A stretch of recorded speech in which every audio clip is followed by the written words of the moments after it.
Audio Jungle.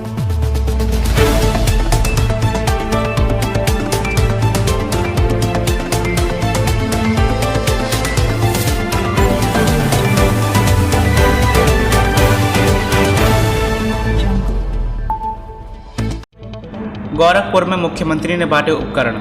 Modi के जन्मदिन पर योगी ने दिव्यांगों को व्हील चेयर और ट्राईसाइकिल बांटे।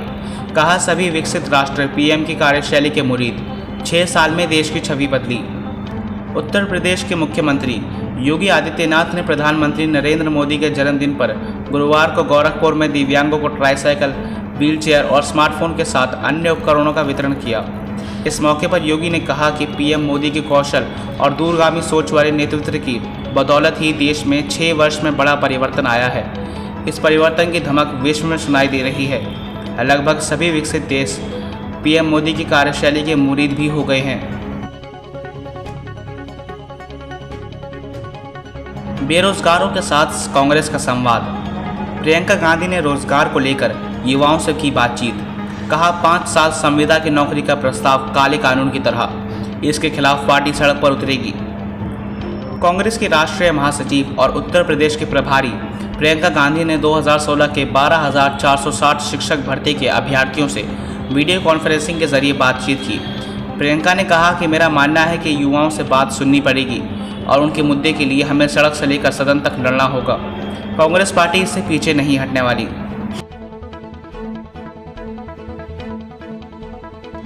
बाराबांकी में नाबालिग के साथ दुष्कर्म, लड़की को अगवा करके गैंग रेप किया।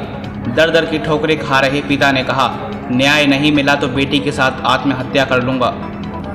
उत्तर प्रदेश के बाराबांकी जिले में 14 वर्ष की नाबालिग लड़की के साथ 5 लोगों ने गैंग रेप किया।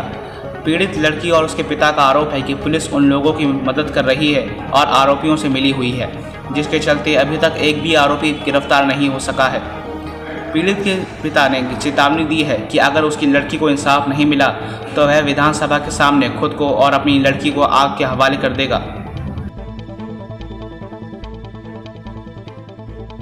प्रधानमंत्री मोदी का 70वां जन्मदिन, मुस्लिम इलाकों में भी देखने को मिली आतिशबाजी। देश के प्रधानमंत्री नरेंद्र मोदी का आज 70वां जन्मदिन है। उनके जन्मदिन के मौके पर पार्टी कार्यकर्ता अपने अपने तरीके से जन्मोत्सव मना रहे हैं। शहर के डाल मंडी इलाके में मुस्लिम बंधुओं ने सुबह ही आतिशबाजी की और गलियों में घूम घूम कर मिठाइयाँ बांटी। साथ में पीएम मोदी के कटआउट का अभिवादन भी किया। मुस्लिम समुदाय में अपने सांसद के जन्मदिन को उत्सव के रूप में मनाने को लेकर काफ़ी उत्साह दिखाई दे रहा है।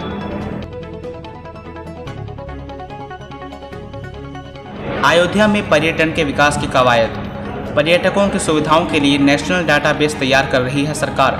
148 पौराणिक कुंडों के विकास पर खर्च होंगे 60 करोड़ रुपए। उत्तर प्रदेश के अयोध्या में राम मंदिर का निर्माण शुरू होने के साथ अब केंद्र और प्रदेश सरकार पर्यटकों की मूल सुविधाओं, आवासीय, यात्रा और जलपान की व्यवस्थाओं को सुलभ करवाने के लिए नेशनल डाटाबेस तैयार कर रही है। अधिकारियों की माने तो अयोध्या के कुंडों के विकास के लिए 60 करोड़ रुपए का प्रोजेक्ट तैयार हो रहा है। नोड अर्बन लैब को इसका प्रोजेक्ट बनाने का निर्देश दिया गया है। डीएम अनुज कुमार झा ने बताया कि इस योजना के शुरुआती चरण में दशरथ कुंड, अग्निकुंड, सीता कुंड, खुर्ज कुंड, विधा कुंड, गणेश कुंड और हनुमान कुंड का प्रस्ताव बनाया गया है। अयोध्या में मस्जिद निर्माण की तैयारी। हलाल की कमाई से ही बनेगी अयोध्या की ऐतिहासिक मस्जिद। उसके ऊपर नहीं बनेंगे गुंबद, बिल्कुल अलग होगा डिज़ाइन। उत्तर प्रदेश में अयोध्या के धन्नीपुर गांव के 5 एकड़ परिसर में बनने वाली मस्जिद हलाल की कमाई से ही बनेगी। मस्जिद के निर्माण में सरिया में जिस तरह के आचरण और तरीके के बारे में निर्देश हैं, उनका पालन 1460 वर्ग गज क्षेत्र में बनने वाली मस्जिद में किया जाएगा। मस्जिद निर्माण के लिए बने trust Indo Islamic culture foundation के सचिव अतहर हुसैन ने जानकारी दी है।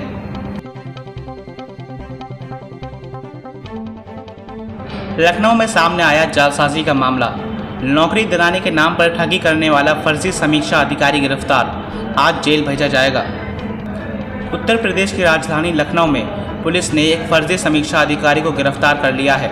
आरोपी खुद को गृह विभाग में तैनात की बात बताकर लोगों को नौकरी दिलाने का झांसा देकर पैसे वसूलता था। लंबी पूछताछ के बाद पुलिस के पास कई अहम बातें जालसाज ने बताई हैं। पुलिस इसके बाद सचिवालय समेत कई लोगों से पूछताछ करेगी।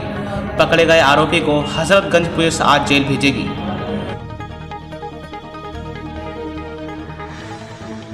कौशाम्बी में लव जिहाद का मामला। कोर्ट मैरिज करने के बाद जबरन कराया धर्म परिवर्तन। गर्भवती होने पर चिमटे से दागा। गुजरात पुलिस अपने साथ लेकर गई। उत्तर प्रदेश के कौशाम्बी जिले में बुधवार को लव जिहाद का प्रकरण सामने आया है। यहां कड़ाधाम थाना क्षेत्र के रहने वाले एक युवक ने गुजरात की युवती को प्रेम जाल में फंसाकर उसके साथ कोर्ट मैरिज की।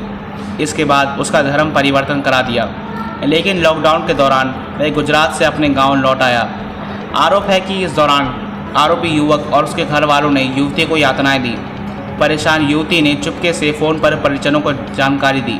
घर वालों की शिकायत पर गुजरात पुलिस ने बुधवार को कौशाम्बी से युवती और बरामद कर लिया और अपने साथ लेकर यहां से टीम रवाना हो गई। युवक को भी पुलिस ने गुजरात बुलाया है।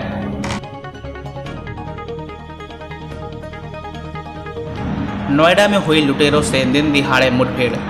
अलीगढ़ में 35 सेकंड में 35 लाख के आभूषण लूटने वाले 3 बदमाश नोएडा पुलिस की गोली से घायल। 6 लाख का माल बरामद। उत्तर प्रदेश के अलीगढ़ ज़िले में 5 दिन पहले हाथों को सैनिटाइज करने के बाद तमंचे के बल पर 35 सेकंड में 35 लाख के आभूषण लूटने वाले आरोपियों के साथ बुधवार को नोएडा में दिन दिहाड़े मुठभेड़ हो गई। जवाबी कार्यवाही में 3 बदमाशों के पैर पर गोली लगी, जिसके बाद उन्हें घेर कर दबोच लिया गया।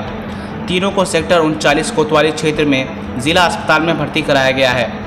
पुलिस ने सर्राफा कारोबारी के यहाँ से लूटे गए 6 लाख के आभूषण बरामद किए हैं। साथ ही एक बाइक और 3 चमचे भी मिले हैं। यूपी में कोरोना के 24 घंटे में 6,337 मरीज बढ़े तो 6,476 लोग हुए डिस्चार्ज। राज्य का रिकवरी रेट 78% पहुंचा।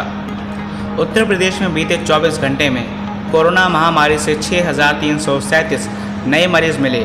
हालांकि 6,476 लोगों को इलाज के बाद डिस्चार्ज कर दिया गया है। राज्य में कोरोना संक्रमण से उबरने वालों का आंकड़ा तेज़ी से बढ़ रहा है। अब तक 78% लोग ठीक हो चुके हैं, लेकिन 67,000 लोगों का अभी भी इलाज चल रहा है। बीते 24 घंटे में 86 लोगों की मौत हो चुकी है, जिसके बाद मरने वालों का आंकड़ा 4,690 पहुंच गया है। मंगलवार को प्रदेश में 1,54,202 सैंपल टेस्ट हुए।